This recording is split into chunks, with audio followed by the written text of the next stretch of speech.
Now, this is a striking KVD 1.5 chartreuse blackback square bill crankbait signed by KVD himself.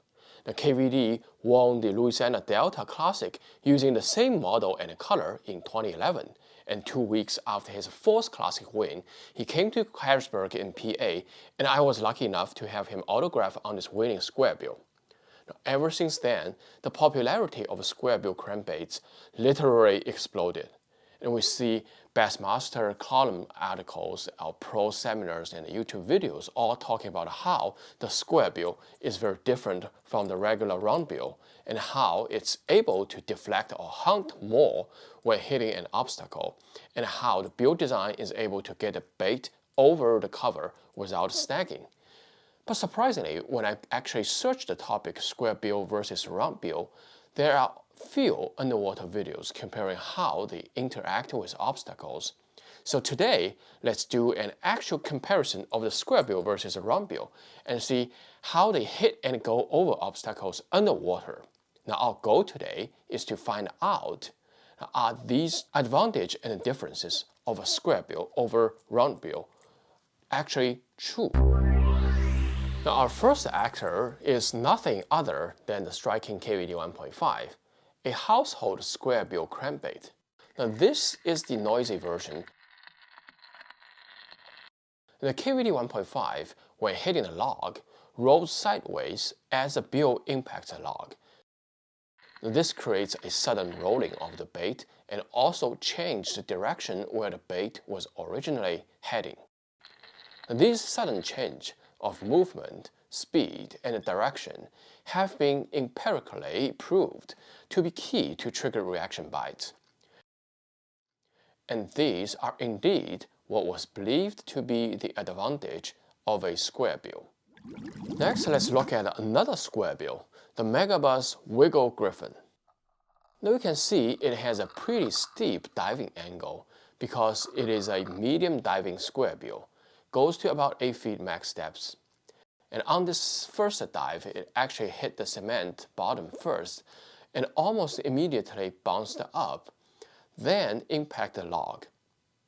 When the bill touches the log, you can see how the bill caused the entire bait to roll drastically to the left and almost partly turning the belly up, and then how it actually followed the contour of the log to go over it. And more interestingly, right after the impact with the log, as I paused the retrieve, it not only floated back, but also turned 180. Now, this action is not very common among crankbaits. Imagine a fish was actually following the bait, and then all of a sudden the prey hit the log and then stopped and floated up slowly while rotating toward the predator.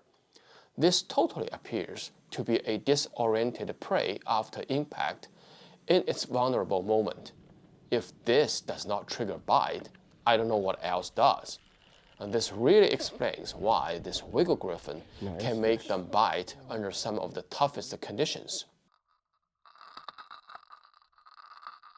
Now on the second dive, it hits the hard bottom first again, and you can see the bill really deflects it to one side. And this is the infamous hunting action of a square bill again. And then when it hits the log, this time, the bill impacted in the middle flat part instead of the corner.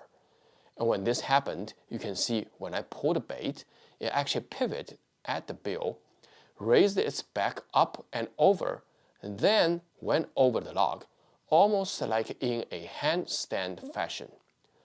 Now, since this bill is a little longer than the 1.5, as the bait was crawling over the log, its bill was almost acting like a shield used by those ancient warriors, shielding the hooks behind. Now, I still remember when Bill Dance was talking about square bill, he said when the bill hits the log, it's supposed to keep the bait in this steady posture and crawl over the log, avoiding hook exposure and snagging. And I think we just saw this design in action underwater. So this is true. However, we also need to keep in mind, it actually really depends on how the bill impacts the obstacle. If the corner actually hits the log first, it will roll sideways and still expose the hook on one side. Now, if there happens to be a branch standing right on that side, and the hook will still get caught. So the type and shape of obstacle apparently also have a big impact on whether the bait will roll or will crawl over in a handstand fashion, which will in turn affect how snag-proof it will be. Now let's switch gears and look at round bill crankbaits. Now on the screen is the Megabass Z2. It is a small profile medium diving crankbait with round bill. In this first dive, you can see when it hit the log, it actually deflect, tilt, and turn sideways, very similar to the square bill. But when further pulled against the log, the round bill actually held the bait against the log and prevented the bait from turning sideways, kind of also acting just like the handstand action we just saw from the wiggle Griffin.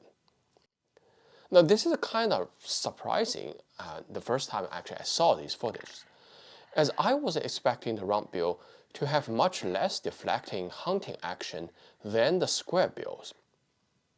But then I realized the crankbait action is not just about the shape of the bill. Now the different size and shape and balance and the buoyancy of the body all impact the action. So the correct way to compare should really be using a bait with the same body design. And in this case, the Megabass Z1 is almost a perfect choice. The weight and the size of the body is the same as the Z2. Both weigh a quarter ounce. Now the only difference is in the bill. The Z1 has a tapered square bill design, and the Z2 is a round bill, as you can see. Now the size of the bills are different, but these are the closest I could find for our purpose. Now let's see, when Z1 actually hits the same log, it rolled much more to almost belly up, similar to the wiggle Griffin we just saw. But comparing to Z2, I would say it definitely rolled more. But for the deflecting part, I don't know if I would say the Z1 had more hunting action than the Z2. Now the added corner on the bill does not appear to have excessive impact on generating that hunting action. So I don't think we could 100% draw the conclusion whether the square bill is better or worse than the round bill in terms of generating the hunting action. However, the crazy hunting action you are seeing with the round bill Z2 actually is telling us why we should almost always choose a crankbait dives deeper than the depths we want to hit. Now, the steeper diving angle and the larger bill can help to generate more of the erratic hunting action upon impact with obstacle as well. So we can see more examples of such round bills having crazy hunting actions, like the one on the screen now. It is the Megabass Griffin MRX. It is essentially a round bill with a little bit corner design on the back side of the bill. You can see when it impacts a log, it not only deflects very well, it also rolled drastically to one side, almost identical to a square bill. Now on the other hand, this is the Megabass I-Cross-I Furious 1.5. It is a square bill shad/crankbait. When this bait comes into contact with the log, it does not deflect that erratically. Now, because its body shape is not only more elongated and thinner than the typical crankbaits, but also there is a water flow-through design in the body. Now, water comes in from the top hole on the head and shoots out below the gill. So according to Megabass, this actually adds to the stability of the bait. Now, I think what we saw underwater just now has just proved this stability design. And again, this is another great example of how the action is not just affected by the bill design, and the body design is super critical as well. So from today's underwater footage, we confirmed that the square bill crankbaits do have a lot of erratic hunting action upon contact with obstacles, and specifically, they tend to roll very drastically when hitting hard cover. And they also do provide some snag prevention, but in reality, it really depends on the type of cover and how the bill first gets into contact with the obstacle. On the other hand, hunting/rolling actions are not exclusive to only the square bill crankbaits, and are not a sole result of the bill shape design. These fish-catching crankbait actions can be achieved by modern round bill crankbaits as well, especially when diving angle, bill size, buoyancy, and body are well designed all together. Now, although this is not a black or white conclusion today, I hope this video provides some direct underwater insights to the crankbait techniques. What is your favorite crankbait? And if you are interested in looking at how they act when hitting covers, drop me a comment below and let me know. I'll pick some of the most popular ones upvoted by my audience and do a underwater tapas for you. Now, if you like more of this type of content, please do not forget to hit that like button and subscribe. And tight lines, and I'll see you in the next one.